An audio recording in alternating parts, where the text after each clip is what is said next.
Sexual temptation.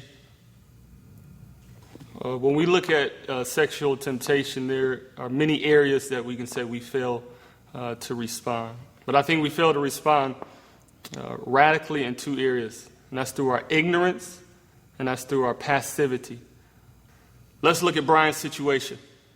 Brian passively sat back while his friends looked at certain things on the internet, certain magazines, and he did nothing about it.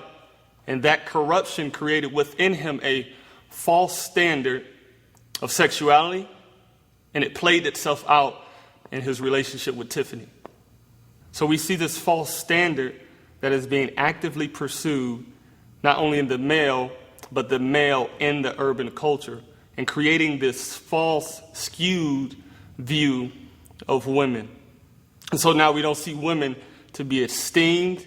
We don't see them as one to be served, but we see them as objects of pleasure, objects of relief, objects of what we can extort from them. So we must war to keep the standard of purity.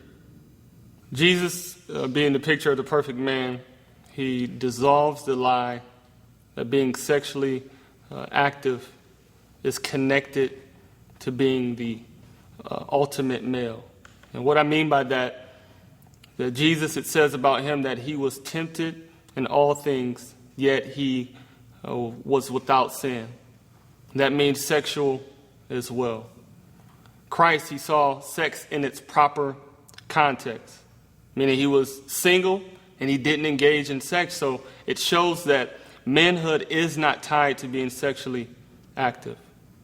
And the problem is that we have a ton of men in this culture unwilling to incarnate themselves, specifically in the urban culture, to lead a generation of men who love their wives, who do not see sex as a tool for pleasure, who do not see women as an object to be extorted, but they see sex as a way to communicate unity, oneness, wholeness.